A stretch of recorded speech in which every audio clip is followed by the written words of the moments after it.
Baik, Assalamualaikum warahmatullahi wabarakatuh. Selamat malam teman-teman. Di acara Bincang Jurnalis episode pertama. Aduh, senang banget ya bisa ketemu sama teman-teman meskipun ini hari Selasa, baru awal minggu juga. Kayaknya masih pada capek, banyak kerjaan, tapi luar biasa. Sudah menyempatkan waktu buat ngobrol-ngobrol di Bincang Jurnalis. Nah, buat teman-teman yang baru gabung, mungkin bertanya-tanya juga, apa sih Bincang Jurnalis?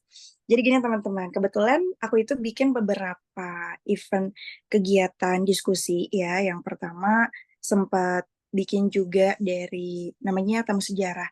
Jadi tamu sejarah itu lebih pada diskusi-diskusi terkait kesejarahan. Biasanya kita undang para penulis buku gitu ya buat membahas buku-buku mereka dan anggotanya juga ada di seluruh Indonesia bahkan di luar negeri. Nah, sekarang itu dari temu sejarah udah ke 43 teman-teman ya. Terus juga selain itu aku bikin bicara MC juga. Mungkin teman-teman udah ada yang join. Jadi bicara MC ini lebih pada pelatihan public speaking, announcing, dan lain-lain gitu. Nah, ini adalah bincang jurnalis. Kenapa pada akhirnya aku bikin bincang jurnalis? Karena aku sendiri berprofesi sebagai jurnalis ya, salah satu aktivitasku. Jadi ingin sekali kalau bisa sharing terkait hal-hal yang berbau kejurnalistikan. Karena kan sekarang jurnalistik itu jadi hal yang semakin lama semakin berkembang luar biasa ya teman-teman ya. Perkembangannya dari waktu ke waktu gitu ya. Asalnya dari koran aja terus berkembang ke TV, radio, sekarang media online, apalagi sekarang dengan adanya AI ya pasti jurnalistik tuh sekarang tuh dihadapkan pada banyak tantangan gitu, bukan hanya gimana dia survive untuk mengambil audiens, tapi bagaimana juga dia bisa memproduksi dari kualitas beritanya. Dan di Bincang Jurnalis kali ini kita bakal ngobrol sama Bang John Hendra.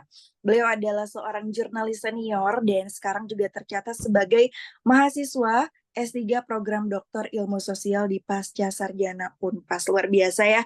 Jadi Bang John ini juga sudah 25 tahun lebih berkecimpung di dunia jurnalistik. Wah, pengalaman ini udah luar biasa banget Bang John ya, dari depan kamera, di belakang layar, nulis juga semuanya Bang John sudah menguasainya dan sekarang jadi direktur Pas Jabar. Luar biasa ini, pasti banyak banget nih pengalaman yang bisa kita sharingkan ya dari Bang John ke teman-teman. Dan teman-teman gak usah ragu nanti yang pengen nanya, terus juga ada hal-hal yang kurang jelas bisa ditanyakan aja langsung. Kita diskusi dari jam 8 sampai jam setengah 10 malam nanti. Oke, kita sapa dulu. Halo Bang John, selamat malam. Apa kabar? Halo Tiwi, terima kasih. Terima kasih juga pada teman-teman yang sudah bergabung. Ini banyak wartawan kayaknya. Iya, dan banyak ini juga mahasiswa magang kemarin nih Bang dari Wah, PBI Unpad.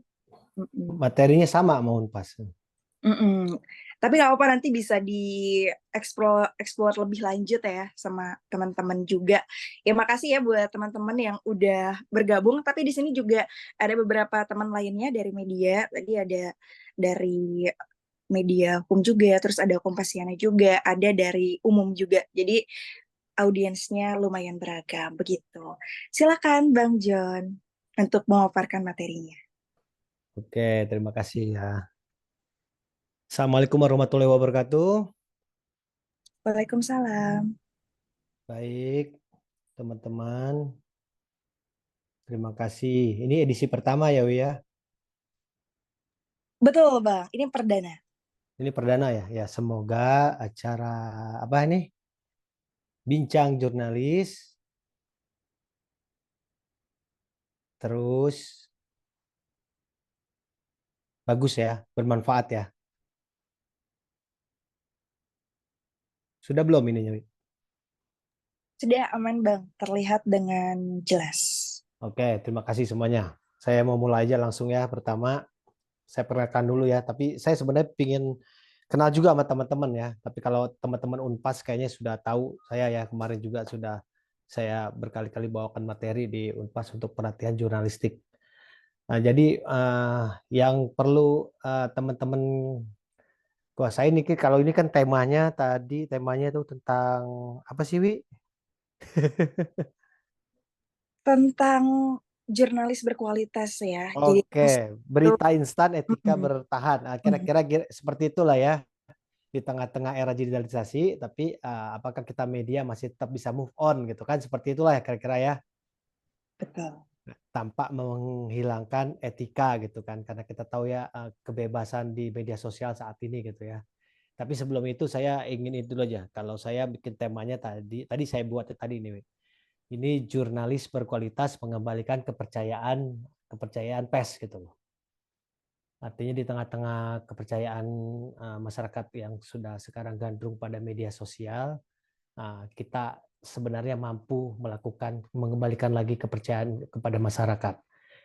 Karena banyak sekali berita hoax bisa apa yang akan kemudian menjadi patokan masyarakat adalah media kita, media mainstream yang kemudian akan menjadi benar. Kenapa seperti itu? Nanti kan saya ceritakan sekali. Kira-kira gitu. Teman-teman, sebelumnya saya mau santai dulu aja ya, jangan terlalu kita serius. Cuma saya mau sedikit cerita aja tentang saya gitu loh. Jadi saya adalah wartawan yang lahir pada zaman reformasi. Reformasi itu 98 berarti ya. Jadi 98 itu saya sudah keluar, sudah selesai kuliah, tetapi saya baru mencoba-coba menjadi jurnalis gitu loh. Artinya saya paham banget sebelum terjadi reformasi, media itu di zaman era Soeharto gitu. Itu saya ngalamin juga, tapi saya belum jadi jurnalis. Tapi saya tahu di zaman itu media itu hanya sebagai bukan hanya ya, tapi memang terkesan adalah hanya sebagai alat komunikasi pemerintahan kepada publik gitu, kepada masyarakat gitu loh. Karena kita lihat zaman Soeharto itu kan hanya TVRI, RRI, ada lagi radio swasta juga. Kita tahu lah karena di situ zaman itu masih ada SIUP, namanya SIUP, dan ada pemberedelan. Ada beberapa media yang kasusnya saat itu pemberedelan ada di zaman Soeharto. Kemudian berubah lagi, perkembangan media massa kemudian berubah lagi, dan saya mengalami itulah di zaman reformasi. Jadi saya saat itu sempat menjadi wartawan PR, statusnya magang atau apa namanya calon reporter. Kemudian karena panggilan saya gitu loh, panggilan jiwa saya bukan di PR ternyata gitu loh. Karena saya zaman itu PR itu berbeda dengan sekarang. Sekarang sangat reformis ya sekarang. Tapi kalau dulu itu saya merasa ya seperti media-media yang lainnya di zaman Soeharto, masih seperti itu gitu loh. Jadi ya itu sebagai alat komunikasi pemerintahan Jawa Barat nasional yang disampaikan melalui media massa kepada masyarakat. Intinya seperti itulah. Nah, kemudian menjamur media-media tapi cetak paling banyak, ke tabloid paling banyak ya. Setelah 1999 SIUP dihapuskan kan. SIUP sudah dihapuskan, nah pemberedaran sudah tidak ada lagi dan lebih mudah membuat media massa saat itu, terutama tabloid dan cetak gitu ya. Jadi menjamur sekali. Tidak terkontrol lah, tapi apalagi tahun 1999 itu lahirlah kemudian Undang-Undang PES ya, Undang-Undang PES tahun Undang-Undang PES nomor 40 itu ya, itu tahun 99 itu ya. Itu kemudian lahir itulah. Nah, penjamurnya media itu kemudian itu masih banyak yang harus dibenahi gitu loh. Karena zaman itu memang zaman di mana media ditakuti. Ditakuti artinya saya ngalami media yang memberitakan mulut Megawati bau solar karena dia naikkan solar waktu itu. Tapi media berani melakukan itu. Dan media-media lain juga televisi dan lain-lain pun boleh berani. Kemudian berkembang lagi terus berproses lah kemudian. Ada yang namanya SP3S kalau di TV ya. Di TV itu ada SP3S gitu. Nah, setelah penjelasan itu saya barulah masuk ke dunia televisi. Televisi di situ saat itu saya LaTV yang beralih ke TV One. Memang itu saya ngalami gitu loh. Banyak yang memang aturan jurnalistik itu memang ternyata memang harus ada yang mengatur. Kita tidak bisa seperti saat ini media sosial. Ya intinya perkembangan terus berlanjut, aturan-aturan terus dibuat oleh pemerintah dan kita juga punya pegangan tetap. Itu etika jurnalistik itu ya, kode etik jurnalistik gitu. Itu terlalu kita pegang gitu loh. Itu dimulai pada ya itu mulai dari Undang-Undang PES berlaku itu, Undang-Undang nomor 40 itu ya berlaku. Artinya kita memang sudah siap seperti itu. Perkembangan kemudian udah memasuki 2000-an itu masuklah baru media berubah. Nah, di sini memang terjadi seperti bencana gitu loh. Banyak media yang cetak, gulung tikar, banyak sekali. Kemudian media online berubah dan sekarang ini tantangan baru kita adalah di media sosial. Ini jadi tantangan kita gitu loh. Bagaimana kita tetap bisa membuat diri kita pers atau wartawan, tulisan, apapun produk-produk yang kita hasilkan itu tetap berkualitas. Walau memang nanti saya akan ceritakan kenapa harus begini, tapi saya nanti akan memilah dulu lah kira-kira. Nah, setelah ini baru kita sekarang di zaman di mana tiba-tiba kalau dalam Hari Pers Nasional dulu saya pernah ngikuti tahun 2022. Ini nggak ada di makalah saya.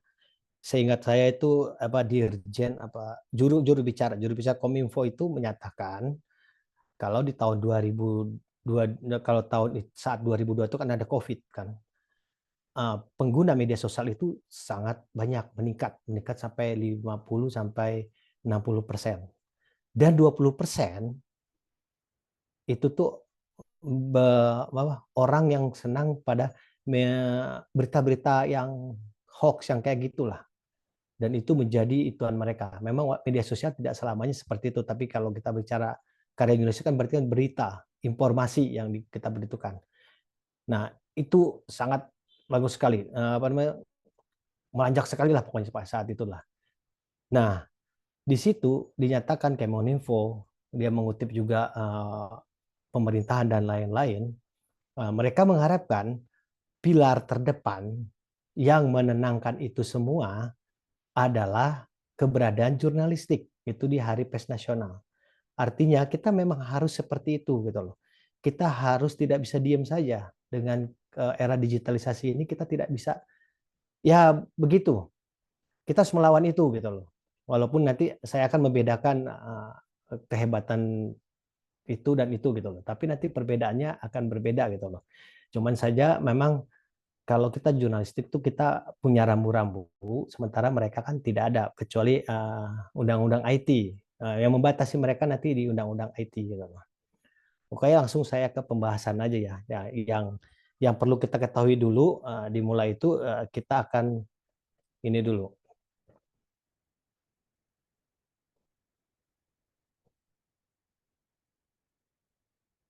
Bentar.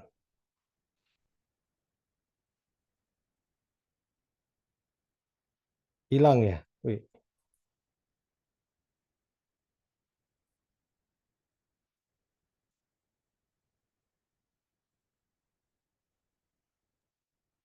Ada lagi Bang, sudah muncul kembali. Tapi nggak bisa gerak dia. Di scroll mungkin ya Bang ke bawah. Jadi hilang lagi ya? Iya nih Bang. Bentar, Bang. bentar. Oke, scroll aja ya. Boleh. Oke. Nah, oke kita gini dulu. Kita bataskan dulu. Ini pengalaman saya aja ya. Jadi saya berbicara ini, saya ingin menegaskan pada teman-teman juga, khususnya Tiwi, tapi izin kepada ada yang senior di sini atau yang sesama jurnalistik juga. Ini hanya pendapat saya aja ya, yang memang saya kumpulkan dari berbagai media dan berbagai tulisan, berbagai buku gitu loh. Jadi pengalaman kita itu akan membuat karakteristik kita gitu loh. Itu yang akan membuat kemudian ilmu yang kita dapat kita akan bisa terapkan gitu loh. Nah, jadi untuk itu saya membatasi dulu antara media massa dan media sosial gitu loh. Kita pengetahui itu dulu aja. Antara media massa dengan media sosial. Jadi fungsinya media massa itu adalah fungsinya pengawasan, itu satu kan. Itu media massa.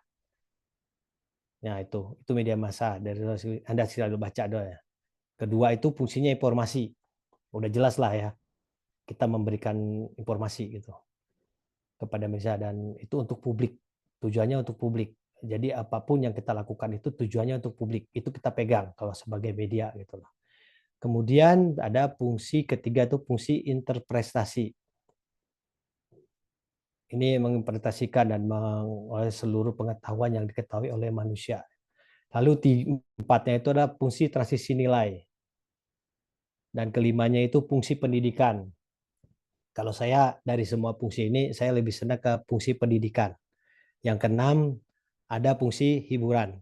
Nah, media massa termasuk televisi terutama ya, itu fungsi hiburannya sangat kuat sekali. Ini sumbernya saya ambil dari Kompas. Nah, kemudian fungsi media sosial. Nah, ini yang perlu kita ketahui. Bentar. Oke. Fungsi media sosial itu kalau saya kutip dari Kumparan, itu komunikasi dan interaksi. Nah, ini juga saya setuju ini gitu loh.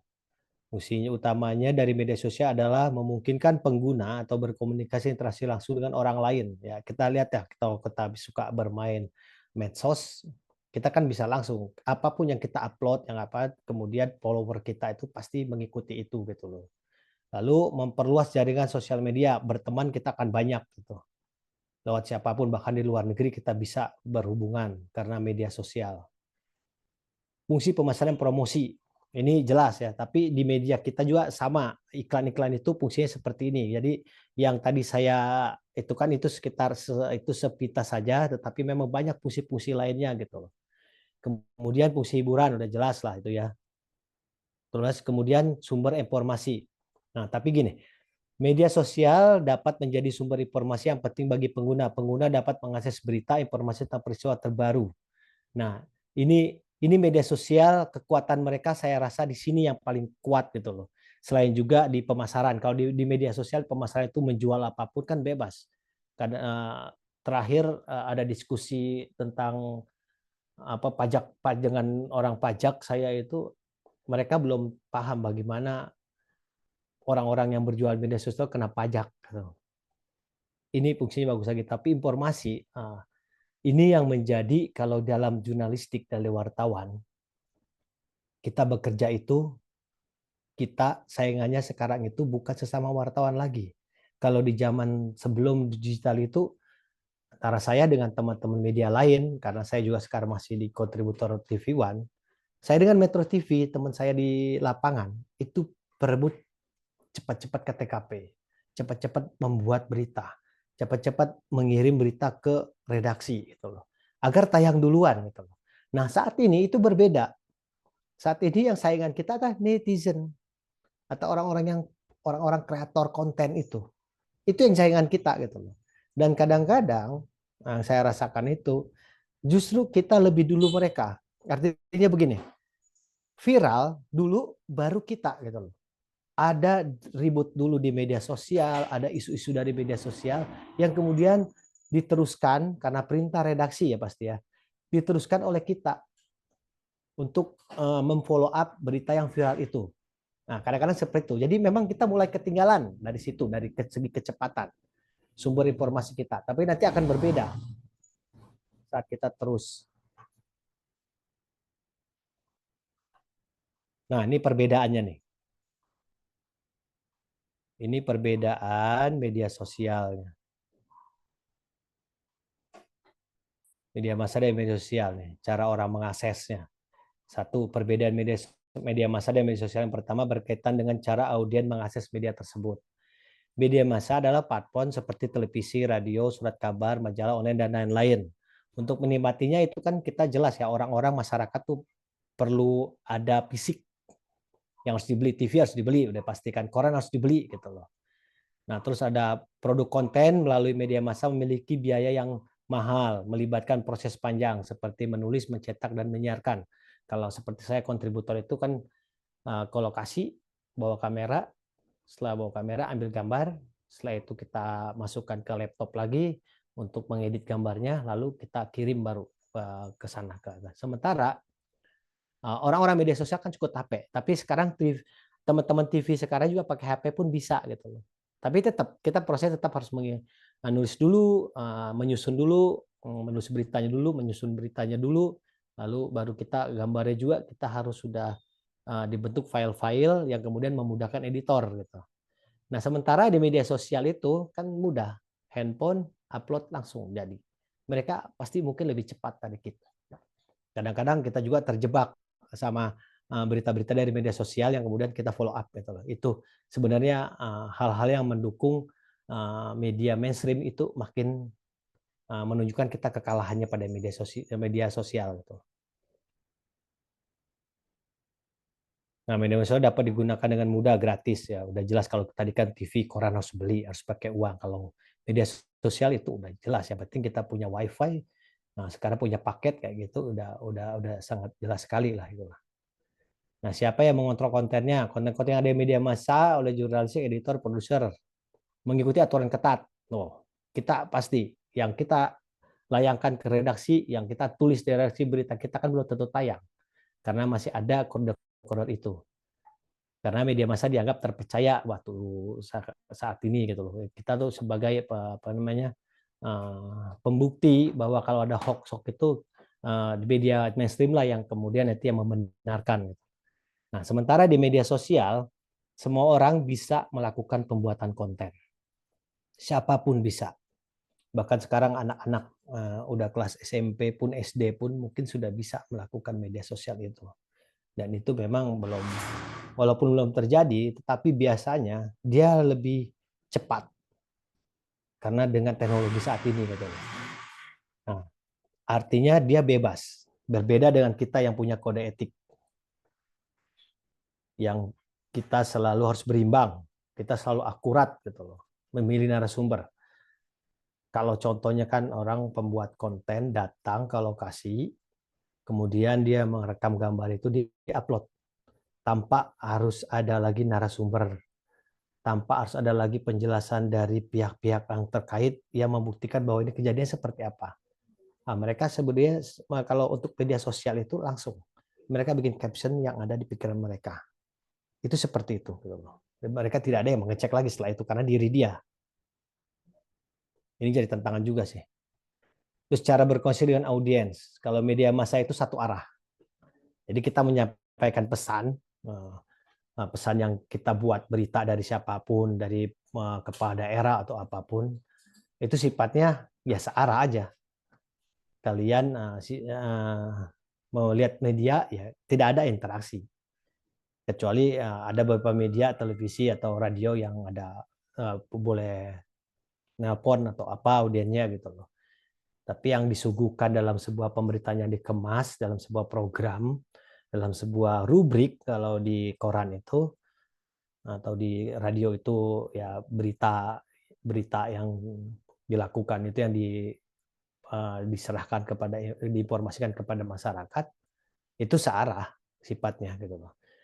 Jadi memberikan tanggapan dan masukan kepada melalui media mainstream itu tidak bisa lagi gitu loh. Nah, sementara media sosial itu dua arah. Walaupun dia cuma sendiri, saya konten kreator mengupload ini bisa dua arah. Saya membuat berita yang kemudian viral, orang bisa interaksi langsung sama saya. Itu media sosial. IG apalagi semuanya seperti itu media sosial yang ada lah. Nah, kecepatan penyebar informasi tadi sudah saya katakan ya. Media massa itu memang bisa langsung sampai ke audiens. Berita surat kabar harus ditulis dulu, itu kan tidak bisa langsung ke audiens ya, karena kan prosesnya seperti itu tadi kan ya. Harus ada proses lagi gitu loh. Sementara kan media sosial itu tidak, dia langsung. Jadi kecepatan penyebarannya.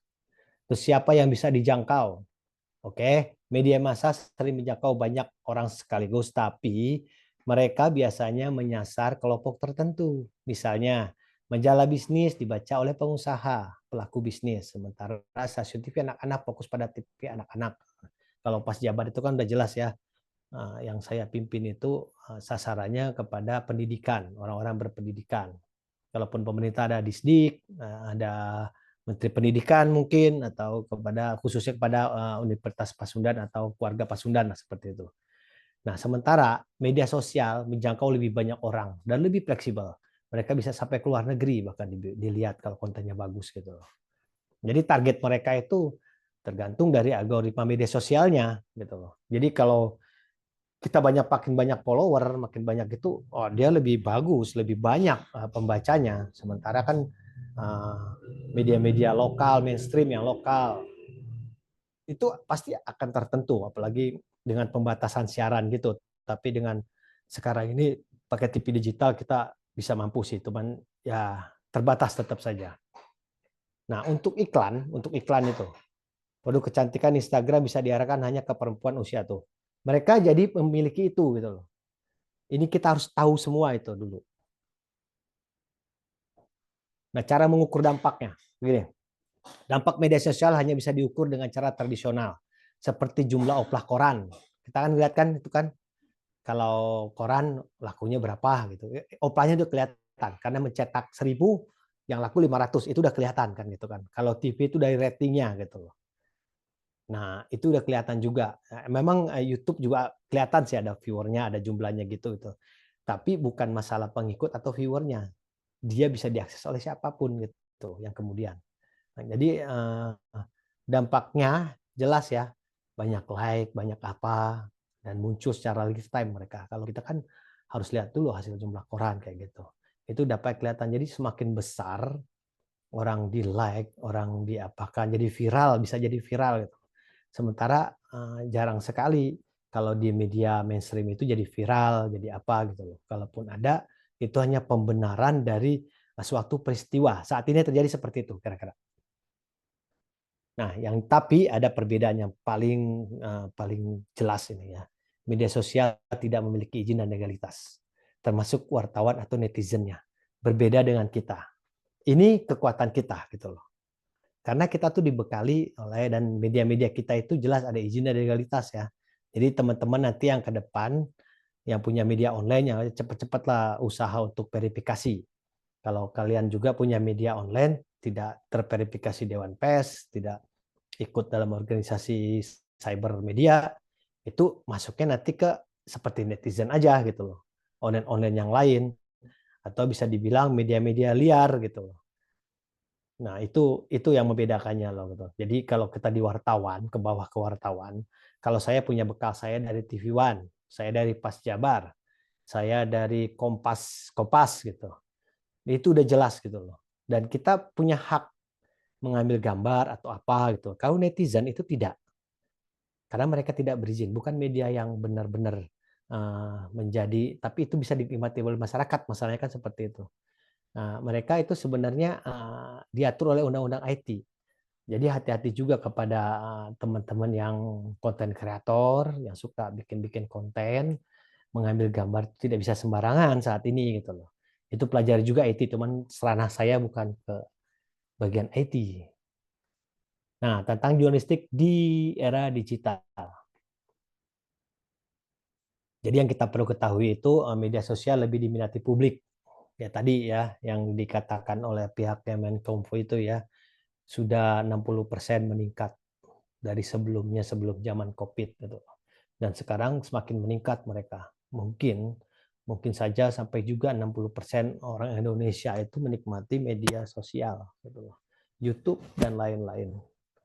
Bahkan 20,5% itu kelompok Gen Z sama milenial itu menghabiskan waktu hanya untuk nonton YouTube, yang kedua Instagram, yang ketiga yang lain-lain.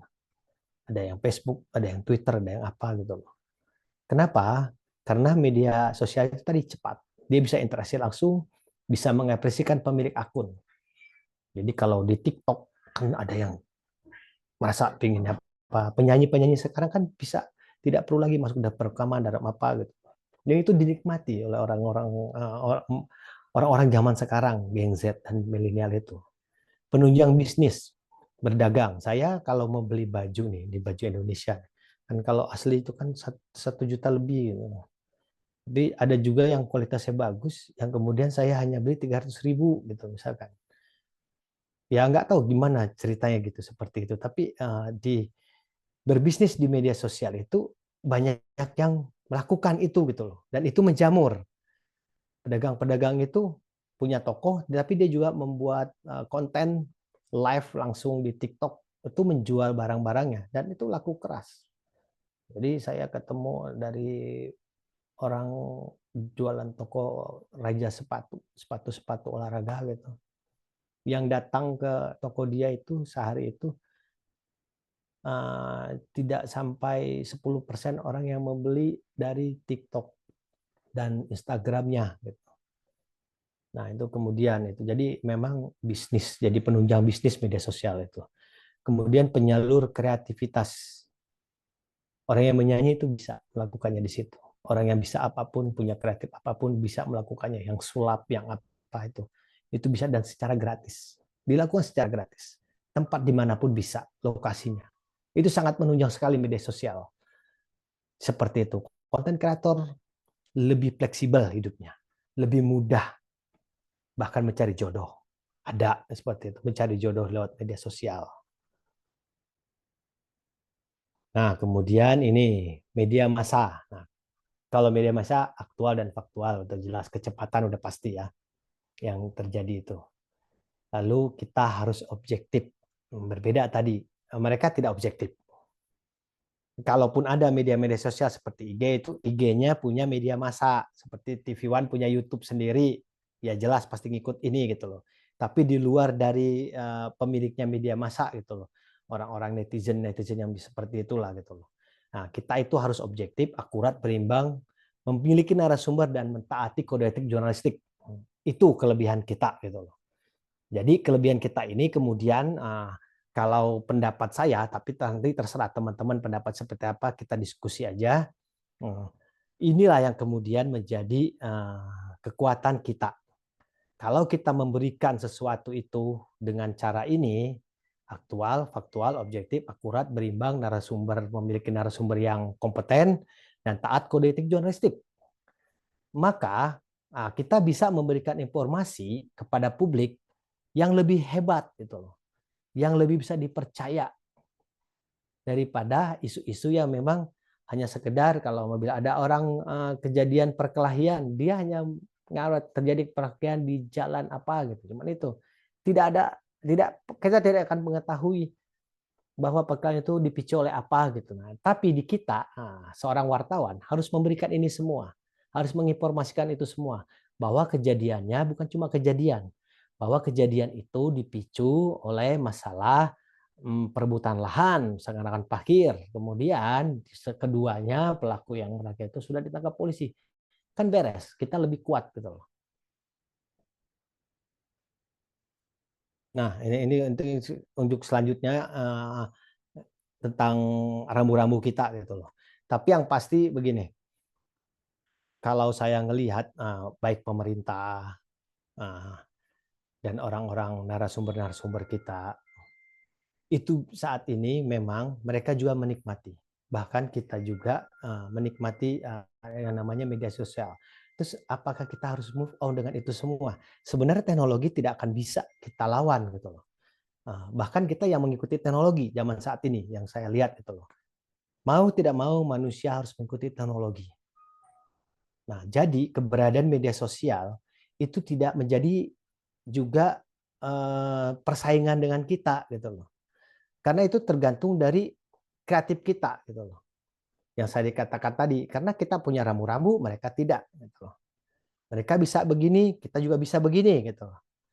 Nah, artinya ya udah kita manfaatkan aja media sosial itu dengan sebaik-baiknya gitu loh. Bagaimana kemudian kita bisa memilah itu semua yang menjadi perhatian masyarakat gitu loh.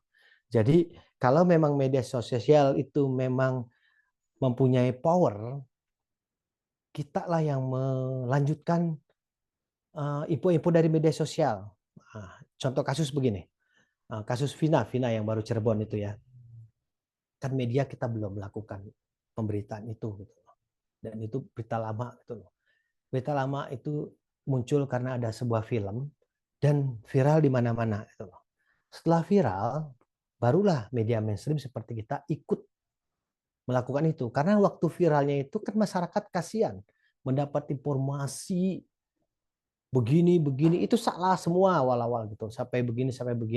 Pada ujungnya mereka, pelaku-pelaku atau netizen itu, mereka punya keterbatasan karena tidak berizin tadi, Dan mereka juga tidak mungkin dengan biaya sendiri tanpa ada bekal ID gitu ya, identitas bahwa mereka wartawan. Karena hanya wartawan yang boleh wawancara polisi. Kalau kita ke kantor polisi, saya netizen gitu kan nggak bisa gitu. Nah, itulah kemudian kita berperan di situ saat ini gitu. Saat ini kita berperannya di situ, membenarkan berita-berita hoax atau mendalami berita-berita yang membuat isu-isu tidak menentu di masyarakat. Nah, akhirnya masyarakat kembali percaya gitu loh. Seperti itulah kira-kira. Nah, ini kemudian untuk hal-hal yang seperti itu jalannya itu mudah sekali gitu loh. Yang seperti saya tadi katakan itu. Nah, kalau kita ingin menjadi jurnalistik yang berkualitas, ya yang pertama ya memang secara jujur dari pengalaman dulu kali ya. Kalau kata Tiwi tadi saya 25 tahun, saya juga lupa lagi udah berapa lama jadi wartawan. Tapi nanti kita akan tahu gitu loh. Dari pengalaman itulah kita akan tahu. Kita harus menyajikan hal-hal yang berbeda dari yang saat ini dunia ini gitu. Jadi kalau memang ini bincang jurnalis, ini kan hal yang berbeda. Salah satu hal yang berbeda gitu loh. Yang memang tidak mungkin dilakukan oleh media sosial. Walaupun media sosial itu ada gitu. Tapi kan ini kita bisa melakukan ini gitu loh. Nah, selain itu juga kita memang jurnalis itu kenapa kita harus bisa dipercaya oleh masyarakat lagi. Ini sebenarnya tugas pemerintah yang harus memberikan sosialisasi, meyakinkan lagi masyarakat. Antara pers, media massa, media mainstream yang kita yang wartawan ada di situ dengan media sosial yang para netizen dan lain-lain itu ada di situ gitu loh. Ini yang harus dibenahi gitu loh. Mereka harus tahu, masyarakat sudah harus tahu, jangan mentah-mentah menelan informasi dari media sosial. Kalian masyarakat atau siapapun, kalau ada isu yang tidak baik, tidak apa yang apapun itu, kembalilah ke media mainstream. Itu harus disosialisasikan sebenarnya. Karena sudah jelas kita itu ada di undang-undangnya. Dari itu saya tulis dari kebebasan pers yang dilindungi, kemudian undang-undang pasal deklarasi PBB sampai dari PBB pun kita dilindungi itu semua. Dalam melaksanakan fungsinya hak kewajiban peranan pers menghormati hak asasi setiap orang. Oke, lanjut. Jadi gini, pada dasarnya kalau netizen atau yang lain-lain di luar wartawan, saya bingung menyebutnya apa, tapi karena populernya netizen, saya katakan netizen lagi. Jadi saya minta izin kalau di sini ada netizen itu enggak apa-apa. Kalian tetap melakukan buat konten yang kreatif, yang apa gitu loh. Tapi ini sebagai pengetahuan aja. Kalian bisa juga mempraktikkan pengetahuan ini gitu loh. Kalau sebelum Anda menjadi wartawan, menjadi resmi menjadi wartawan atau jurnalis gitu loh. Kita mempunyai kode etik jurnalistik. Itu ada 11. Ada 11 kode etik. Nah, kalau teman-teman jurnalistik udah ini harus hafal kayaknya. Karena kalau tidak hafal hanya ada 11. Kalau kita tidak hafal saya agak meragukan juga ada uji kompetensi media, ada kunci wartawan, ada kunci jurnalistik. Karena beberapa saya tanya juga orang-orang yang sudah lulus uji kompetensi, oh kode etik jurnalistik ada 11 kok nggak hafal gitu. Gimana cara mereka lulus? Tapi udah lupakan aja itu. Tiwi hafal nggak, Wi? Lupa-lupa ingat sih Bang. Harusnya hafal, teman-teman media harus hafal. Cuma ada 11. Oke. Satu, wartawan Indonesia bersikap independen, menghasilkan berita akurat, berimbang, dan tidak beretikat buruk. Nanti penafsirannya kalian bisa searching aja ya, karena waktunya takutnya sudah habis nih. Lalu kedua adalah wartawan Indonesia menempuh cara-cara profesional dalam melaksanakan tugas jurnalistiknya. Ini yang tidak ada di, kita bicara tidak ada di netizen. Tidak ada orang-orang pembuat konten kreator. Tapi teman-teman yang ada di sini, ataupun siapapun yang menyimak ini, punya konten kreator, tidak apa-apa. Belajar ini dulu gitu, sebelum Anda menjadi wartawan. Belajar ini dulu aja gitu. Biar sebagai tahu. Gitu. Nah, 3, wartawan Indonesia selalu menguji informasi. Ini benar atau tidak kita harus ke TKP gitu. Ini kejadian informasi awal biasa dapat dengan TKP, termasuk dapat rilis. Rilis itu bukan berita. Saya kasih tahu aja, rilis itu bukan berita. Rilis itu hanya sebagai data awal pembuatan berita. Jadi ketika dapat rilis dari manapun, dari sini, karena sekarang udah berubah di saat media online itu. Rilis itu ditelamat-namata, kemudian diproduksi jadi berita. Padahal itu tidak boleh gitu loh.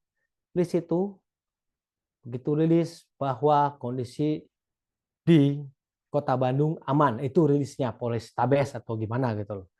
Pada kita ke lapangan, nah dari rilis itu kita harus lagi menguji informasi itu benar nggak aman.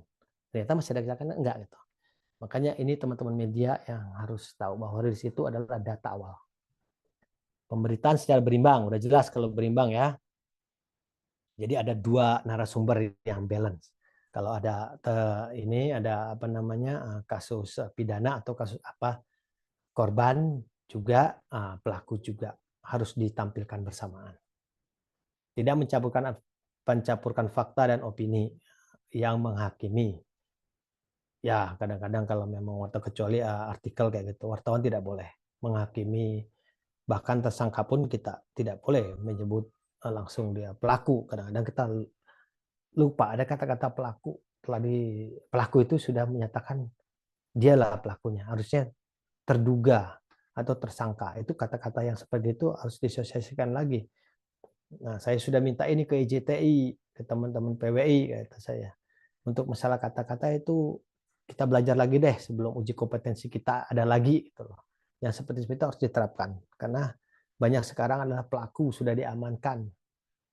Bahkan ada juga yang sudah nyebut tersangka, ternyata beberapa tahun kemudian tersangkanya bukan dia. Tapi itu sudah menghakimi namanya. Itu salah. Jadi semua kita terapkan asas praduga tak bersalah. Itu di pasal 3. Nah, pasal 4, wartawan Indonesia tidak membuat berita bohong. Itu nggak boleh. Udah jelas itu. Nanti kita ada ininya, ada tindakannya. Nah, kalau berita bohong, media kitanya akan ditindak oleh Dewan Pers. Fitnah, sadis, cabul. Itu tidak boleh kalau di media. Berbeda dengan media sosial.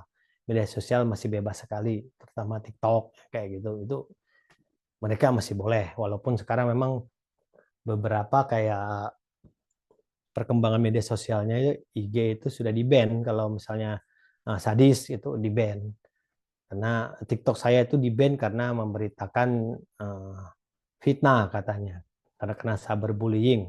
Bahkan YouTube-nya Pak Jabar kena cyberbullying juga. Padahal saya sudah mengikuti rambu-rambu yang ada, tapi ternyata berita yang kemudian dapat respon dari masyarakat, padahal itu tidak bohong, Mas. Cuman begini aja, polisi membuat SIM gratis tanpa angka waktu itu. Kita buat di YouTube kita, kemudian direspon banyak orang. Karena yang datang ternyata ribuan. Dan ternyata SIM gratisnya buat 100 orang. Nah, kemudian dibulilah polisi. Kemudian kita kena cyberbullying. Itu kena ban. 2 tahun kemudian. Di ban tidak bisa upload dan lain-lain. Nah, kalau di kode etik jurnalistik kita sudah haram banget namanya berita bohong. Tidak boleh. Fitnah juga tidak boleh. Sadis, cabul dan lain-lain itu tidak boleh. Wartawan Indonesia tidak menyebut dan menyiarkan identitas korban kejahatan sosial. Oke ya. Kalau zaman-zaman itu sebut saja melati kayak gitu. Kalau di TV korban asusila itu tidak boleh disiarkan. Kemudian keenam, wartawan Indonesia tidak menyalahgunakan profesi dan tidak menerima suap. Ini sudah pasti, sudah sangat dilarang. Menyalahgunakan profesi, kemudian profesinya dijadikan alat untuk memeras, kayak gitu, itu tidak bisa. Apalagi suap dalam artinya kita tidak boleh memberitakan sesuatu, dah jangan diberitakan, nanti kita dapat imbalan, itu tidak boleh. Itu udah asal di kode 6, kita harus mentaati itu. Pasal 7, wartawan Indonesia memilih hak tolak untuk melindungi narasumber yang tidak bersedia diketahui identitasnya maupun keberadaannya. Menghargai ketentuan embargo, informasi latar belakang, dan off the record sesuai dengan kesepakatan. Oke, hak tolak itu memang haknya narasumber. Tapi begini, tidak semuanya off the record itu boleh kita iakan gitu loh. apapun media, ini media nih, di pasal 7, penerangan pasal 7 itu, kalau saya mengutip berapa kali saya ikut pelatihan jurnalistik itu, saya bertanya, apakah semua orang bisa off the record? Artinya kita di situ begitu off the record kan wartawan tidak boleh lagi. Itu haknya mereka gitu. Kita tidak boleh. Tapi kalau itu sudah menjadi milik publik karena publik, apalagi dia adalah public figure yang bersalah, yang sudah ditetapkan oleh KPK bersalah, itu tidak bisa lagi orang itu bilang off the record. Kita tak bisa boleh memberitakan karena tidak ada lagi yang sudah menjadi kepentingan publik itu tidak bisa off the record gitu. Kecuali hal-hal yang pribadi, kayak kasus-kasus gosip kan pribadi, urusan pribadi, itu bukan publik juga sebenarnya, itu sah-sah saja kalau dia off the record atau dan lain-lain. Banyak lagi lah kapan off the record, tapi panjang lagi nanti itunya. Oke, 8. Wartawan Indonesia tidak menulis atau menyiarkan berita berdasarkan prasangka atau diskriminasi terhadap seseorang atas dasar perbedaan suku, ras, warna kulit, agama, jenis kelamin, dan bahasa, serta tidak merendahkan martabat orang lemah, miskin, sakit, cacat jiwa, dan cacat jasmani. Penafsirannya bisa dilihat sendiri ya. Kemudian pasal 9, wartawan Indonesia menghormati hak narasumber tentang kehidupan pribadinya kecuali untuk kepentingan publik. Nah, kan seperti tadi yang saya jelaskan. Wartawan Indonesia menghormati hak narasumber tentang kehidupan pribadinya kecuali sudah menjadi kepentingan publik. Sebenarnya saya penasaran juga sih kalau kasus siapa namanya yang terakhir itu tuh. Baim Wong kok dibesar-besarkan gitu. Wong itu tapi itu ya itu karena public figure itu jadi kepentingan publik. Tapi kita mengurangi hak asasi mereka. Kalau memangnya istrinya, mantan istri sekarang ya tahu, Paulanya nggak mau bicara, itu hak dia. Dan itu dia berhak tidak merespon berita-berita yang versi dari suaminya, itu hak dia. Kita harus menghormati itu. Pasal 10, wartawan Indonesia segera mencabut peralat. Nah, berita ralat ini ya, berita yang keliru, tidak akurat, disertai dengan permintaan maaf kepada pembaca, pendengar, atau pemisah. Kalau kita sering dulu ya suka baca koran, ada kan ralat berita walaupun kecil gitu. Beritanya besar jadi headline, ralatnya jadi kecil gitu. Tapi kita harus melakukan itu jika ada berita yang keliru atau salah kata-kata atau salah apa gitu. Kita harus wajib meralat itu. 11. Warta Indonesia melayani hak jawab dan hak koreksi secara profesional dan penafsiran. Hak jawab adalah hak seorang atau kelompok orang untuk memberikan tanggapan atau sanggahan terhadap pemberitaan berupa fakta yang merugikan nama baiknya. Paham ya kira-kira ya itu ya. Jadi kalau memang hak jawab itu biasanya kita memberitakan dulu isu, kalau ada isu-isu dari media sosial atau apa berkaitan lagi dengan media sosial itu, ya kita memberikan dia, biasanya kan kalau media online itu diberitakan dulu, besoknya baru konfirmasi. Saat ini itu berjalan seperti itu. Dan ya sejauh ini kalau disahkan ya sah saja sih, tapi sebenarnya harusnya berimbang saat yang sama, di waktu yang sama, tapi saat ini berjalan seperti itu. Beritakan dulu aja. Ternyata kalau salah, ya dia meminta hak jawab, ya itu boleh gitu. Hak koreksi adalah setiap orang yang membetulkan kekeliruan informasi yang diberikan oleh pers, ya biasanya konpes kayak gitu loh. Itu kalau diberitakan besar orangnya disalah-salahkan, akhirnya dia konpes, itu kita harus datang, harus memberitakan itu. Oke, nah untuk semuanya, jadi saya lagi bicara ke masalah wartawan gitu loh. Yang membedakan wartawan dengan netizen dan para content creator itu, kita mempunyai lembaga-lembaga terkait yang mengawasi kita. Tapi kalau untuk netizen itu dia langsung undang-undang IT, berhubungannya dengan langsung aparat hukum. Dan itu sudah berjalan juga, banyak yang orang terjerat karena undang-undang IT. Sementara di kita tidak berlaku. Jadi wartawan itu mempunyai aturan sendiri selama itu masih dalam ranah pers gitu loh. Jadi kita hukum pidana tidak ada kalau sudah menjadi produk jurnalis, sudah ditayangkan, sudah apa, itu tidak bisa lagi dipidanakan. Tidak boleh, tidak ada. Jadi kita wartawan dilindungi undang-undang itu gitu loh. Nah, kita langsung berkaitan dengan beberapa lembaga.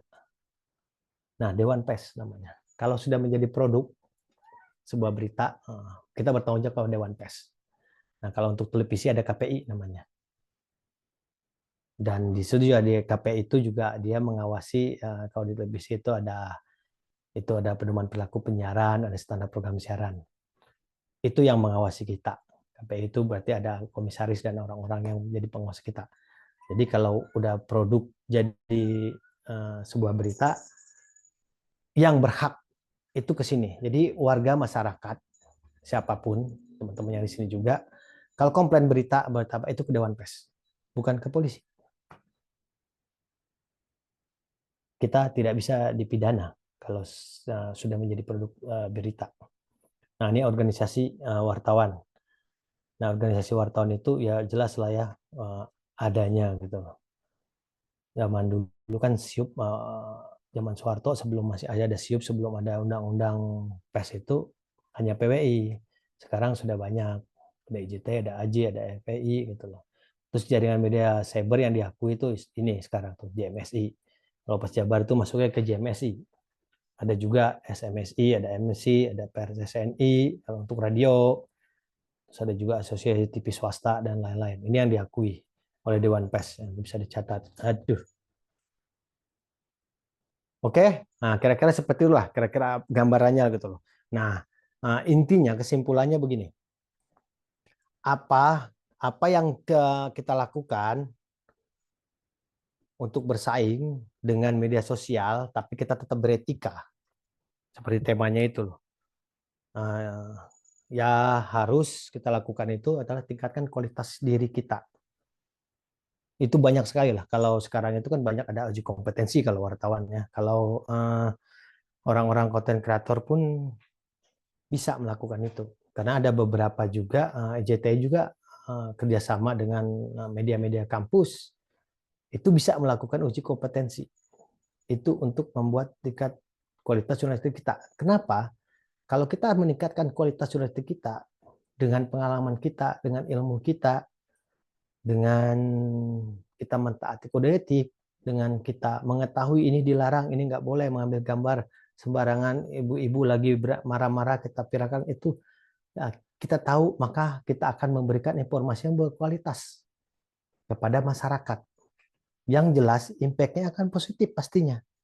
Jadi masyarakat tahu gitu. Oh begini, oh begini. Nah, tujuannya kita seperti itu. Berbeda dengan yang tujuan-tujuan yang lain karena untuk pribadi. Karena yang bertanggung jawab pun pribadi kalau media sosial. Jadi mau tidak mau, kata saya, kalau memang itu disebut tantangan, membuat berita tapi tantangan gitu, kalau bagi saya ya tingkatkan dulu aja kualitas jurnalistik kita gitu. Dengan dengan berbagai macam. Nah, berita instan, etika bertahan. Nah, oke, temanya kan kayak gitu kan. Nah, intinya ya seperti itulah. Kita harus bertahan dengan cara meningkatkan kode etik kita, jurnalistik kita. Dengan cara kita mengetahui rambu-rambu kita. Dan kita harus bersikap cepat juga dalam berita. Jadi ada banyak sekarang kita harus berkembang, harus move on bahasanya. Harus move on, baik media yang kita kelola, media yang lain-lain dengan era digitalisasi ini.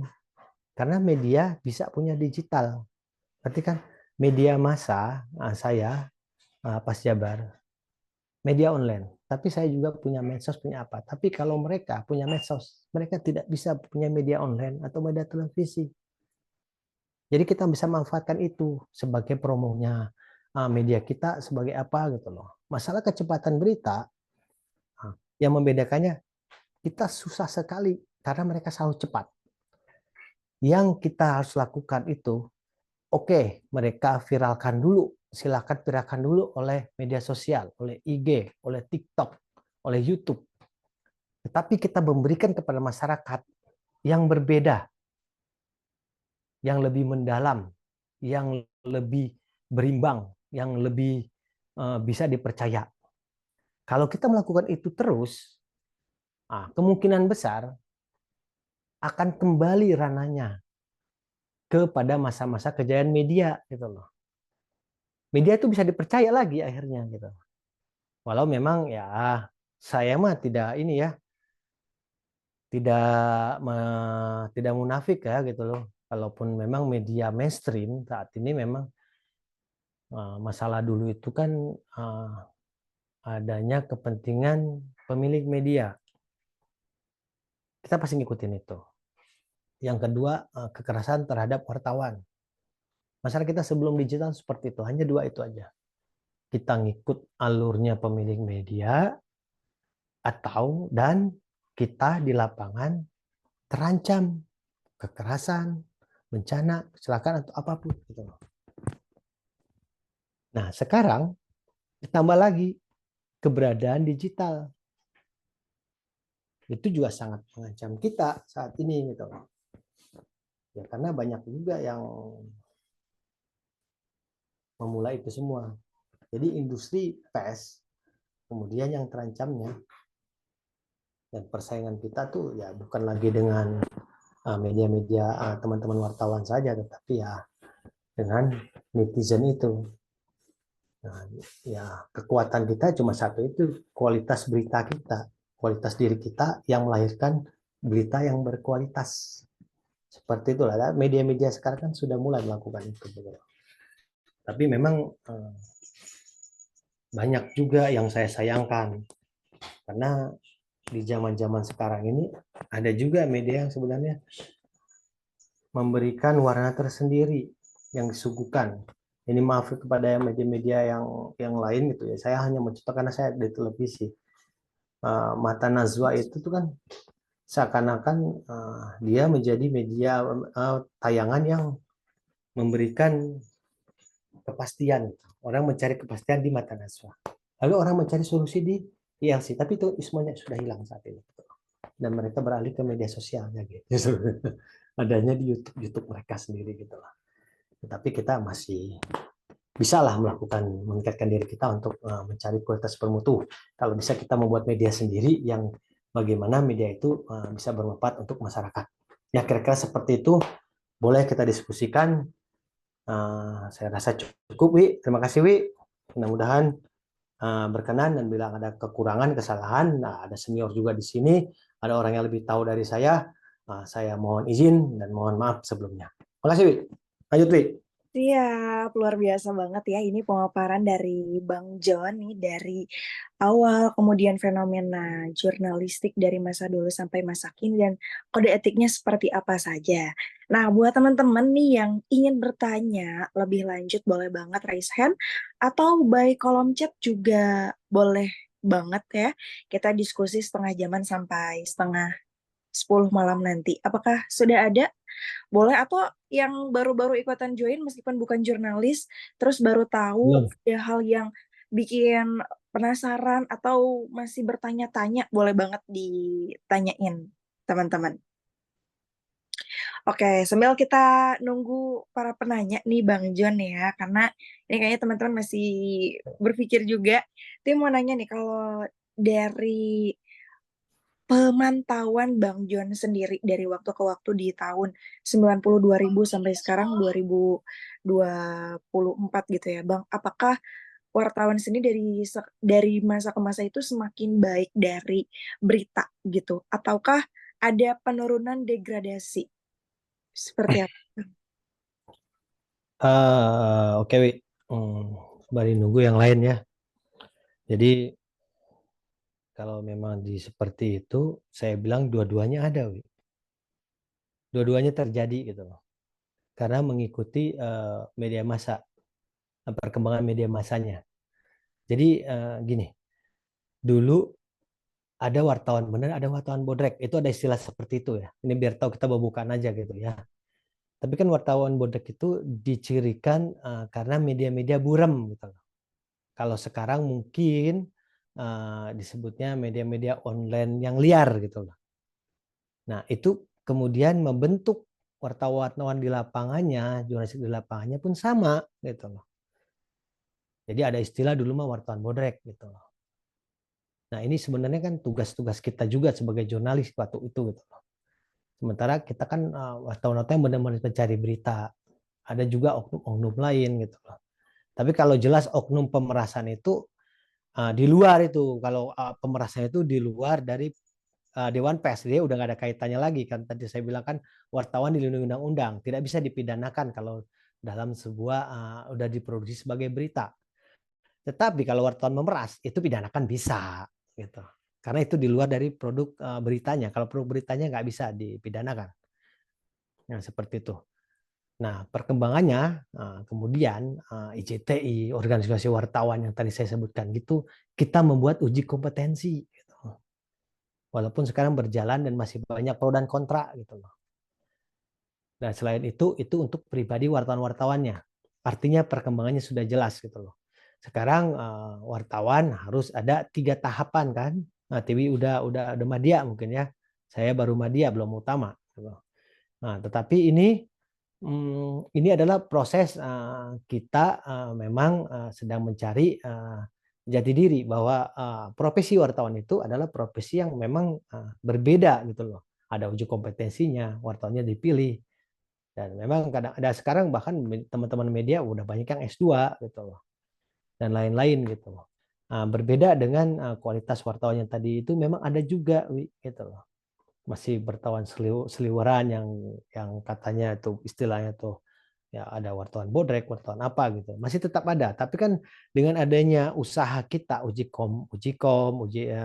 terus ada banyak aturan-aturan seperti kalau di penyiaran tuh nggak boleh ini. Itu membuktikan bahwa ada usaha untuk ke depan media atau wartawan di Indonesia itu lebih baik gitu. Cukup, Abi?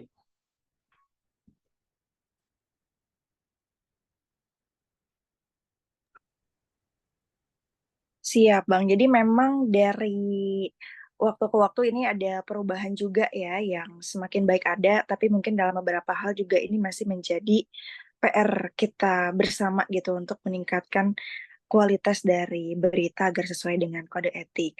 Nah, mungkin mau memberikan contoh Bang tentang beberapa kasus juga yang berkaitan dengan permasalahan kode etik ini yang fatal begitu Bang. Kalau tadi kan dari pas Jabar pernah membuat berita ini ada sedikit miss di YouTube-nya sampai akhirnya di take down begitu. Kalau untuk secara lebih luas mungkin ada kasus-kasus tertentu yang bisa diulas nih Bang. Banyak sih, tapi teman-teman ada yang mau bertanya dulu nggak, Wi? Oh iya, ini ada Kak Diksi, boleh. Kak Diksi silakan bertanya. Hmm. Halo semuanya, Assalamualaikum warahmatullahi wabarakatuh. Selamat Waalaikumsalam. malam, Sampurasun, Akang Teteh, Selamat selamat malam Teh Tiwi, Bang John, apa kabar? Baik. Baik, Alhamdulillah. Baik, terima kasih Teh Tiwi atas kesempatan yang sudah diberikan kepada saya. Izin perkenalkan, saya Adiksi, Bang John, Teh Tiwi. Ya. Mungkin kalau dibicara MC, mungkin kita selalu ini ya Teh ya, berkegiatan juga, tapi Alhamdulillah pada kesempatan ini saya juga bisa bergabung di jurnalistik. Senang sekali sih Bang, karena ilmu jurnalistik itu menurut saya ini ada ilmu yang baru ya, karena saya umum Bang. Jadi saya itu bukan seorang jurnalistik, tapi dulu sempat pengen kuliah. Disclaimer-nya pengen kuliah di komunikasi, di bagian jurnalistik juga. Begitu, tapi mungkin tidak kesampaian, mungkin jalannya beda gitu. Nah, yang ingin aku tanyakan nih Bang nih, kalau misalkan wartawan sendiri itu biasanya kan ada istilah nanti ya kalau misalkan kita bikin acara kita ngundang wartawan deh, atau misalkan nanti ngundang pers dan lain sebagainya. Nah, sebenarnya wartawan itu memang kalau mencari informasi itu harus kita mencari sendiri beritanya atau memang kita harus ada yang ngundang terlebih dahulu baru bisa mendapatkan berita. Nah, itu sih yang aku tanyain Bang. Kurang dan lebihnya terima kasih banyak. Hatur nuhun. Hatur nuhun.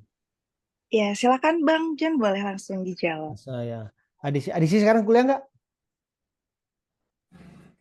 Sekarang saya sudah bekerja, kebetulan saya nakes Bang, tenaga kesehatan. Wah, di mana itu nakesnya? Kebetulan saya itu sekarang lagi ada penugasan di Papua. Wah. Tapi saya orang Bandung. Sekarang di Papua ya Teh? Iya, Jam sabaraha di Papua Edan? jam Hah? sebenarnya jam 11 Kang. Wah, keren keren sih, nuhun nuhun nuhun nuhun nuhun. Iya Kang, saya tuh Oke. senang Ah, dulu tuh ah. sampai skripsi saya tuh tentang komunikasi loh Bang. Jadi komunikasi tetap di pelayanan medis gitu. Jadi saya tetap nyerempet komunikasi meskipun tidak kuliah komunikasi. Mungkin S2 mungkin ya insya Allah. Oh Siap ya. Bang. Tapi begini, profesi wartawan itu profesi yang fleksibel. Jadi ada pemret, pengen rakyat sekarang itu tuh mantan mantan pemret ya. Dia kuliah di ITB, kimia. Ada juga orang-orang. Jadi siapapun bisa jadi wartawan. Jadi profesi yang fleksibel. Wah, tenaga nakes juga bisa jadi wartawan. Jadi nggak perlu kuliah di komunikasi. Cuman mungkin di komunikasi yang membedakannya mungkin ya, di komunikasi kita akan lebih paham cara menulis berita, cara merangkai berita, cara membuat video kayak gitu loh. Karena ada ilmu yang seperti mengajari itu gitu loh. Nah, kalau kalau di Papua tuh ada TV One tuh perempuan, kenal teman saya tuh. Siapa namanya? Nanti saya kasih kalau Om Diksi butuh wartawan TV One di sana, teman-teman wartawan di sana gitu loh.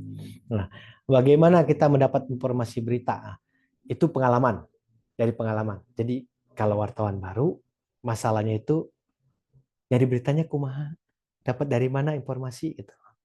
Tapi kalau wartawan kayak saya senior, malah capek, ya berita yang mana yang akan saya buat gitu loh. Kata udah pengalaman, itu bedanya antara yang baru, wartawan baru dengan wartawan yang sudah lama.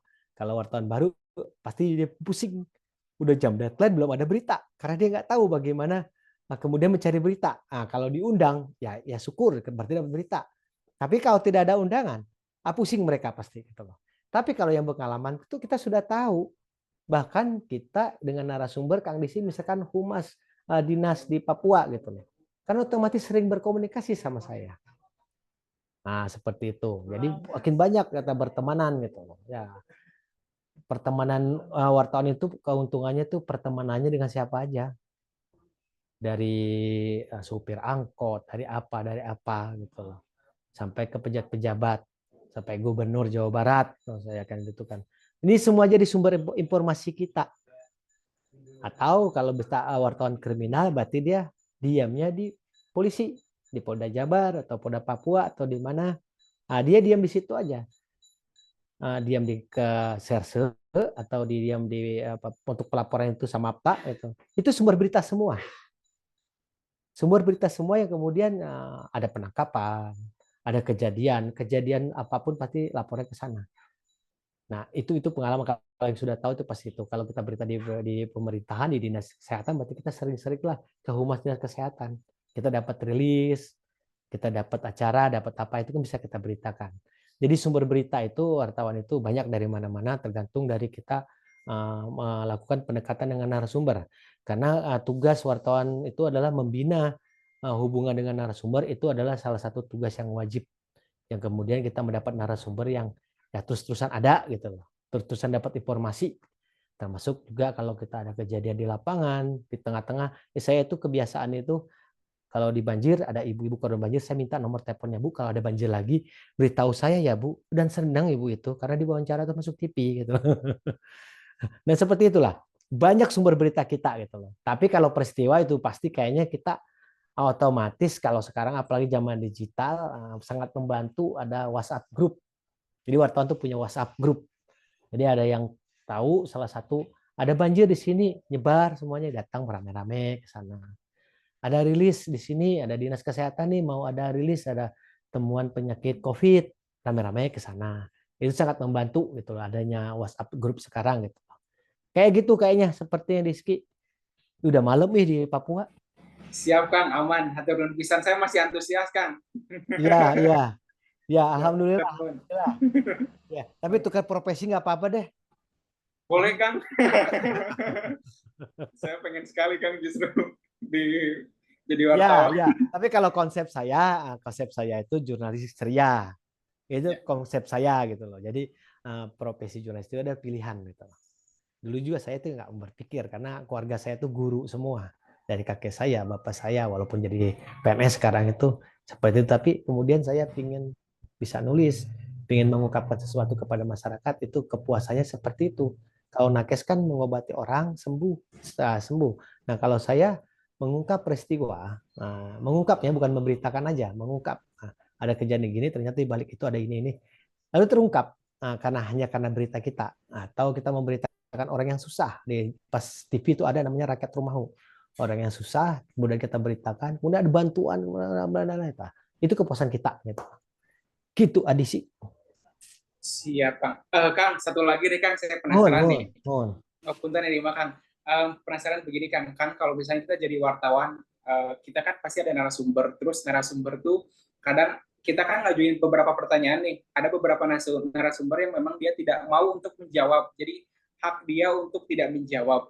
Nah, kita kalau Oke. misalnya sebagai wartawan sendiri ini, Kang, memang kalau misalnya dia sudah tidak mau menjawab, sudah stop, atau memang kita cari pertanyaan yang lain sampai kita dapat gitu si sumber informasinya teh. Gimana, Kang? Gini, kalau belajar langsung kita sering web bata najwa. Kita boleh juga punya hak wartawan bertanya pertanyaan yang menjebak. Itu hak, kalau dia nggak mau jawab itu hak dia, gitu loh. Saya nggak mau jawab itu, katanya itu. Tapi kan kita punya pikiran juga. Itulah ilmu jurnalistik yang diajarkan kalau ikut mata kuliah komunikasi, gitu loh. Teknik wawancara namanya. Kita boleh juga bertanya menjebak yang kemudian keluar dari dia sendiri, gitu loh. Nah, saya banyak pengalaman itu, gitu loh. Tapi itu ya, itu dia. Itu pintar-pintar kita. Makanya tadi saya di akhir itu tingkatkan kualitas kita, gitu loh. Ya, kita akan sangat banyak lah. Bahkan seorang narasumber yang narapidana yang nggak mau diwawancara, akhirnya mau diwawancara sama kita dan akhirnya keluar, gitu loh. Sempat marah-marah, kita pendekatannya kita bagaimana, akhirnya mau juga, gitu loh.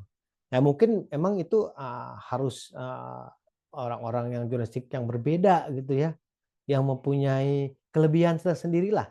Nah, mata Naswa itu punya kelebihan sendiri. Orang di lapangan seperti saya bisa juga, bisa banget, gitu loh.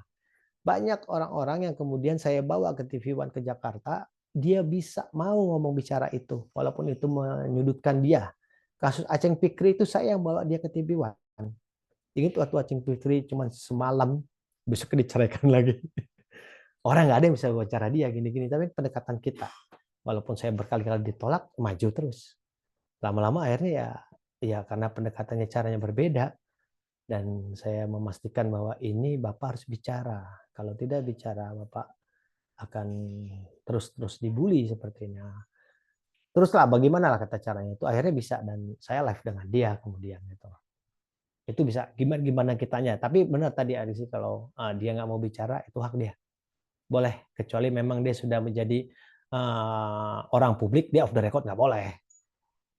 Nggak berlaku off record bagi orang-orang yang memang sudah menjadi milik publik, gitu loh. Udah isunya jadi isu publik, gitu loh. Apalagi kepala daerah, kepala negara apa gitu. Itu wajib. Gubernur dibilang korupsi gini-gini, ternyata ditegusi. Ya dia nggak bisa lagi bilang off the record, gitu loh. Apalagi dia udah tersangka, dia memang udah jadi, gitu loh. Dia itu hak jawab, dia harus mengeluarkan itu, gitu loh. Ya kira-kira seperti itu. Baik, Kang, terima kasih banyak. Insight-nya luar Oke, biasa buat saya. Terima kasih atur nuhun, Kang. Siap. sama-sama, tur nuhun. Hatur nuhun ya Kak Diksi sudah bertanya. Tadi ini ada Kak Ocha juga. Apakah mau bertanya Kak Ocha Aulia Safitri? Boleh banget Kak Ocha. Ya, terima kasih Kakak Tiwi. Hai Kak Tiwi, Assalamualaikum Bang juga. Waalaikumsalam warahmatullahi wabarakatuh. Ya, Bang salam kenal dari Ocha ya. Gini, Ocha pengen tanya gitu ya mengenai jurnalis. Apalagi kan saya di salah satu sekolah untuk mengajar ekstrakurikuler ya. Ekstrakurikuler itu berarti kan di situ disebutkan bahwa ada broadcasting dan juga jurnalis. Nah, di situ saya selalu memberikan edukasi kepada anak-anak itu mengenai broadcasting.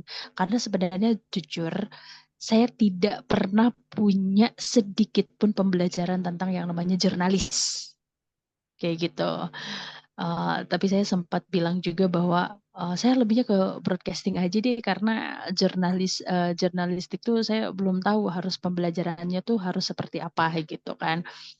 Nah, di sini pertanyaannya apa sih sebenarnya yang harus Ocha kasih sama anak-anak sedikit kayak pembelajaran pemula mungkin ya. Pembelajaran pemula khususnya untuk Ocha sendiri juga gitu ya. Pembelajaran pemula untuk jurnalis sendiri. Karena broadcasting kan nggak jauh dari bagaimana caranya menjadi seorang MC, terus kepercayaan diri, nggak jauh dari situ.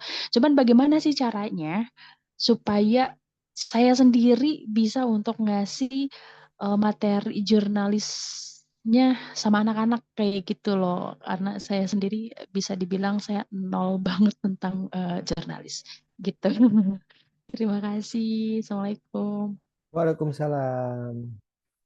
Wi, langsung Wi. Iya Bang, silakan. Oke, Mbak Ocha Safit. SMA, SMP Mbak Ocha? Maaf, SMP.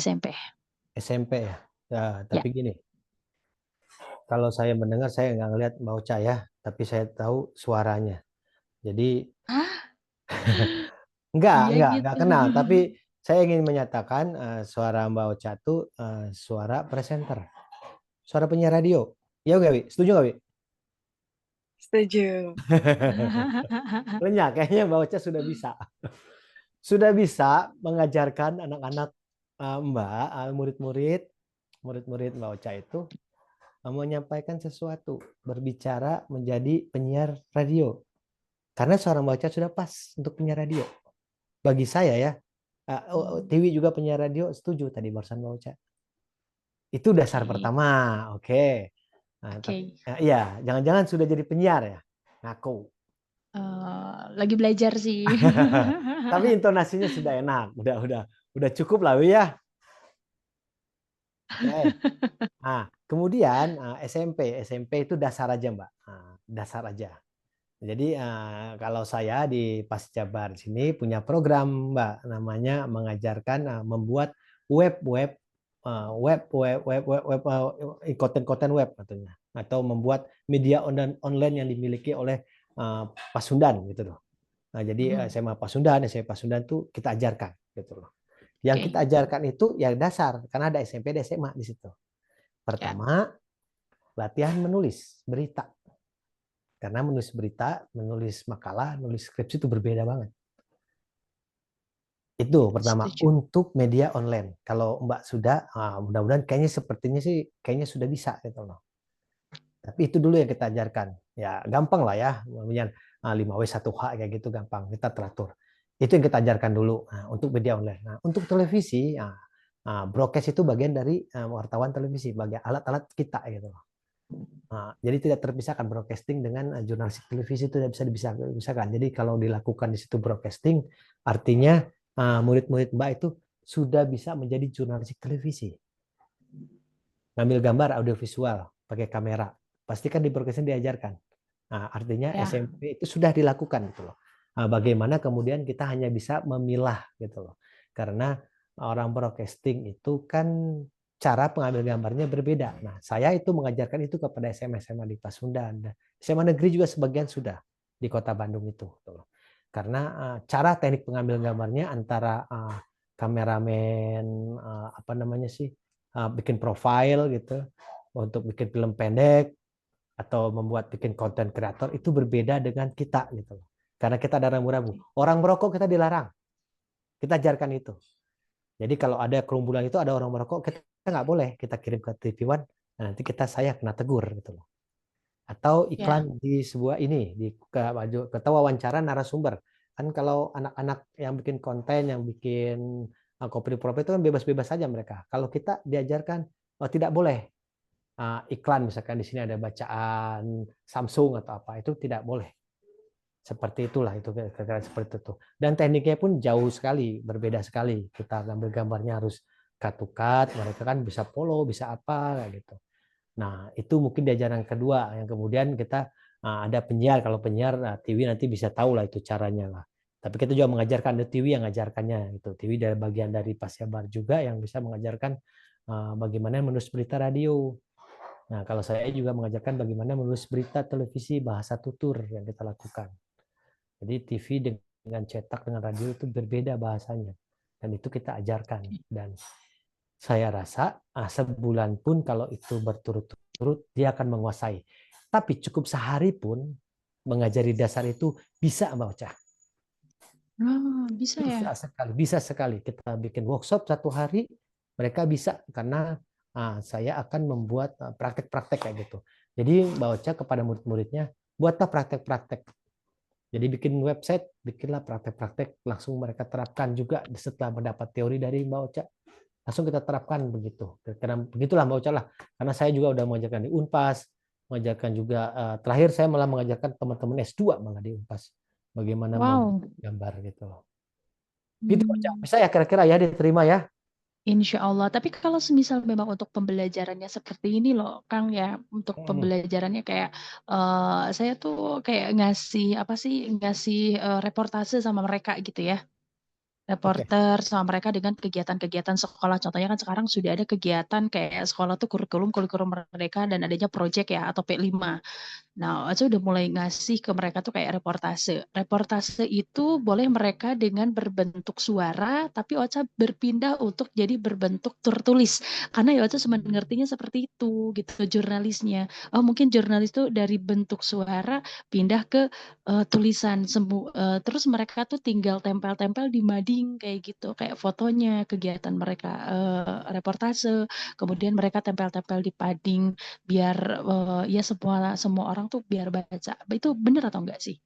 Sudah benar, Mbak. Nggak apa-apa. Mading pun nggak apa-apa. Karena kan mading kan kayak tadi saya jelaskan kan, mading itu berbeda sendiri gitu loh. Cuman kan kalau kita memang mau membekalkan anak-anak yang minatnya ternyata jadi wartawan, ya mungkin harus agak lebih serius. Cuman untuk dasar-dasar awal-awal itu sangat bisa sekali. Yang penting kan bagaimana mereka sudah punya minat menulis dari bahasa, tutur bahasa, dari percakapan. Nah, kemudian dijadikan tulisan. Nah, kalau di tulisan berita kan percakapan itu jadi kutipan gitu. Katanya nanti terakhirnya seperti itu. Nah, kasih tahu ya teman-teman atau apa murid-murid atau murid-murid Mbak Ocha itu nulis berita, contohnya dari berita-berita online kayak gitu. Tapi kalau memang sudah mereka biasa pun nggak apa-apa. Tapi nanti kalau itu larinya ke, tapi kalau mereka memang sekedar mading dan itu dibinati dengan bahasanya sendiri, itu sah-sah juga, Mbak Ocha. Karena bahasa di media itu pun berkembang, Mbak Ocha. Jadi tidak baku juga, tidak terlalu baku. Jadi ada kalau ingat ada koran Rakyat Merdeka dulu kan bahasa-bahasanya nyeleneh. Dan itu diminati orang itu. Program-program juga sekarang program televisi bahasa nyeleneh, bahasa-bahasa preman, bahasa-bahasa gaul itu diminati juga. Tidak baku lah seperti itu. Apalagi hanya untuk mading, tidak apa-apa. Yang penting kan kita sudah dapat, mereka sudah belajar. Karena mading itu bagian dari jurnalistik juga yang ada di sana gitu. Karena kan mereka mempublish. Itu bagian dari kegiatan jurnalistik, Mbak Ocha namanya. Oke. Iya. Ya ngerti. Oke, makasih banget ya Kang ya. Satu pertanyaan boleh, Kak Tiwi boleh Kak Tiwi satu pertanyaan lagi Bang? Boleh banget Kak Ocha, silakan. Jadi gini, yang paling terakhir itu adalah saya tuh sangat tertarik banget untuk masuk ke jurnalis ya. Ini atau panggilannya Bang atau Akang gitu ya namanya. Bang John, Tiwi mah biasanya manggil Bang John. Oh Bang Zan, jadi gini, Ocha tuh emang benar-benar tertarik dengan yang namanya jurnalis, apalagi di saat waktu itu sekolah tuh lagi ada kegiatan jadi bintang tamu di kegiatan kalau tidak salah tuh kayak di Sport Jabar, itu yang datang tuh adalah wali kota Bandung, kemudian penjabat-penjabat pun datang di sana, dan saya tuh masuk di bagian gabung ke bagian jurnalis karena saya pengen mengetahui apa sih sebenarnya yang jurnalis lakukan di situ. Nah, ini untuk Bang Joy sendiri sih, bingung nggak sih di saat kan nanti ada wali kota nih yang sambutan yang pertama itu adalah contohnya sambutan selanjutnya itu adalah dari wali kota Bandung, contohnya kayak gitu. Otomatis kan si jurnalis tuh langsung buka laptop, kemudian langsung nulis bla itu tuh cepet banget gitu loh. Itu tuh cepet banget. Apakah itu ada pembelajarannya sendiri atau memang karena agak sedikit sulit ya, apalagi kan untuk Ocha sendiri, aduh nulisnya di mana dulu nih, terus apalagi ada yang ditulis nih, apalagi dan ternyata tiba-tiba di radio tuh sudah ada informasi itu, apalagi di Pas Jabar tuh tiba-tiba, genjreng aja seorang jurnalis atau public relation tuh sudah tiba-tiba ada aja informasinya. Kok sama gitu? Itu ada pembelajarannya sendiri atau memang secara otodidak kita tuh udah jago banget ketiknya, kemudian apa yang mereka sampaikan tuh udah benar-benar udah ada di otak banget gitu ya. Ini kayak gimana nih sebagai Bang Jen sendiri yang terjun ke dunia jurnalis? Ya, Mbak Ocha, itu memang ada tahapannya ya. Jadi ya memang bertahap itu. Jadi kalau awal kita sudah lulus kuliah yang jurnalis ataupun bukan jurnalis pun bisa. Mau lulusan pendidikan, FKIP atau dari UPI, seorang guru apa, begitu terjun jadi jurnalistik itu bisa karena itu adalah proses. Kalau pembelajarannya itu jelas. Nanti sebelum menjadi jurnalis, kalau di TV One itu ada sekolahnya 3 bulan dulu sebelum ke lapangan. Diajarin nulis, kameramen diajarin apa, semuanya ada pembelajaran di perusahaan media. Biasanya perusahaan media seperti itu. Kalaupun tidak ada pembelajarannya, itu kita diajarkan langsung oleh senior-senior kita. Itu proses pembelajarannya gitu loh. Nah, kemudian ada yang cepat, ada yang apa. Nah, itu mah proses alami kayaknya Mbak Uca.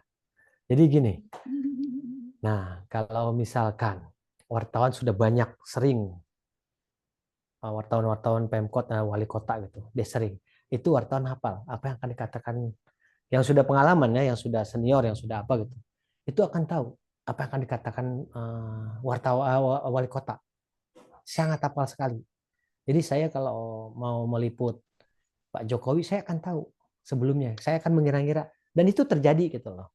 Tetapi kan kalau wartawan yang sudah jadi itu, sebuah rilis, sebuah pidato itu tidak ditelan mentah-mentah biasanya.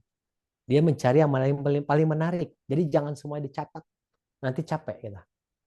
Ada yang tertinggal, ada yang rekaman kayak gitu. Kita cari aja yang paling aktual, kira-kira ucapan dia yang paling menarik apa gitu loh. Yang berkaitan dengan lagi viral, lagi aktual, lagi yang terbaru lah gitu loh. Itu kita tunggu aja. Kalau biasanya kalau di pidato itu tidak ada, pidatonya cuman sekedar basa-basi aja di forum itu gitu loh. Setelah itu kan dia ada jeda gitu loh. Doorstop namanya kalau di wartawan biasa itu. Jadi kalau di kemarin itu Mbak itu ngalamin doorstop berarti kali ya, kumpul wartawan banyak, kemudian Ya. menjegat wali kota wawancara kan. Ya. Nah, itu di doorstop namanya. Nah, itu semua wartawan punya kepentingannya masing-masing.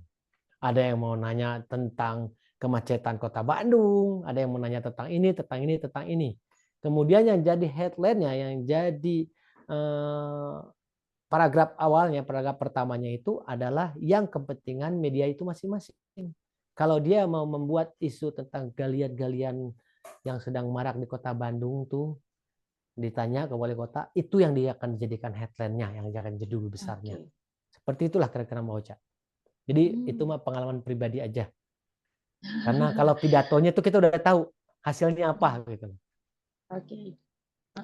Makasih ya Bang ya atas Sama-sama. ini.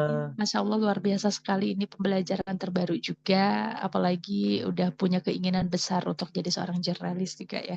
Mudah-mudahan nanti kedepannya dapat bimbingan lagi dari Bang Zee sendiri. Kita kerjasama Dan aja. Saya melatih aja di SMP Anda kalau gitu Mbak Ocha. boleh dong kalau gitu. Wih, catat dulu. Boleh.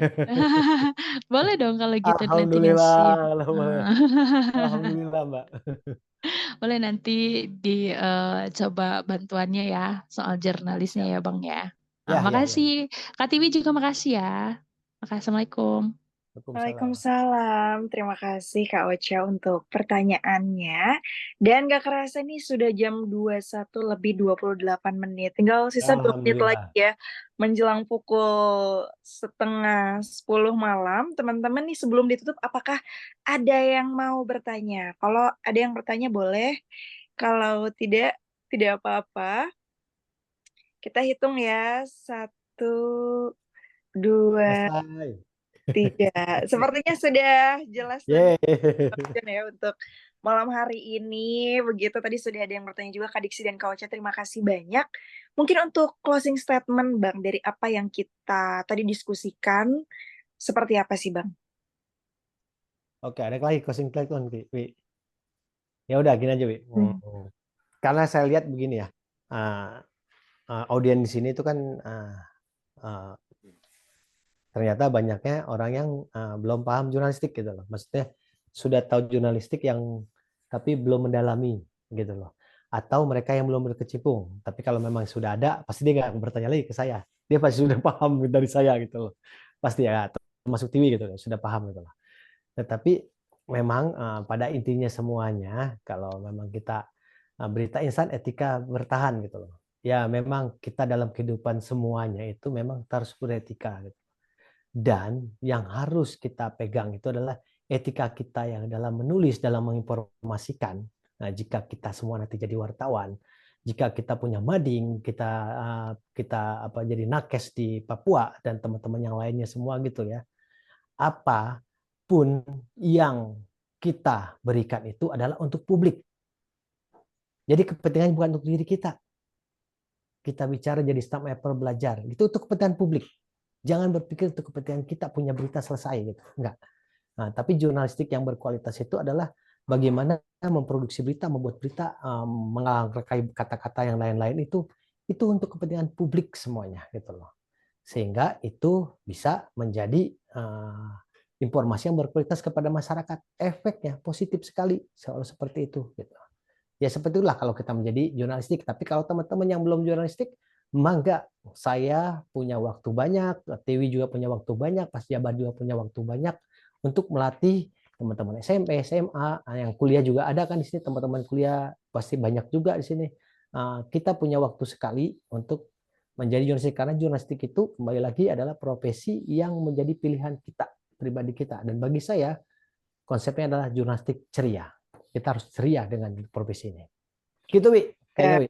Mantap ya Bang ya. Jadi jurnalistik ceria tentunya juga mengedepankan etika, karena tadi secepat apapun pemberitaan sekarang instan gitu, tetap harus ada nilai-nilai yang kita pegang supaya nanti bisa memberikan informasi yang baik, yang mendidik juga untuk masyarakat luas. Sekali lagi terima kasih banyak Bang John Hendra sudah menyempatkan waktunya di sela-sela kesibukannya yang luar biasa ya, dan teman-teman juga yang sudah bergabung malam hari ini di Bincang Jurnalis edisi pertama. Tercatat tadi ada 50 peserta ya Bang John ya, dari mahasiswa dan dari teman-teman umum juga. Terima kasih. Dan tentunya ini Bincang Jurnalis juga bakal mengadakan event-event berikutnya. Jadi teman-teman tetap pantau terus. Jangan lupa follow Bincang Jurnalis, nanti kita follow back juga. Baiklah, demikian untuk acara pada malam hari ini. Terima kasih, selamat malam, dan selamat beristirahat. Sampai jumpa di acara Bincang Jurnalis berikutnya. Tiwi pamit, Bang John juga pamit. Akhir kata, wassalamualaikum. Terima kasih semuanya. Terima kasih teman-teman. Kita foto dulu ya, jangan lupa. Aduh, hampir kelupaan. Hey. Kita foto dulu buat teman-teman yang mau open cam, boleh banget, boleh dibuka kameranya. Kita bakal foto ya. Oke, kita tunggu 1, 2. Oke, kita langsung capture aja. 1, 2. Baik. Boleh sekali. Oh, ini udah ada yang... Oke, kita coba lagi.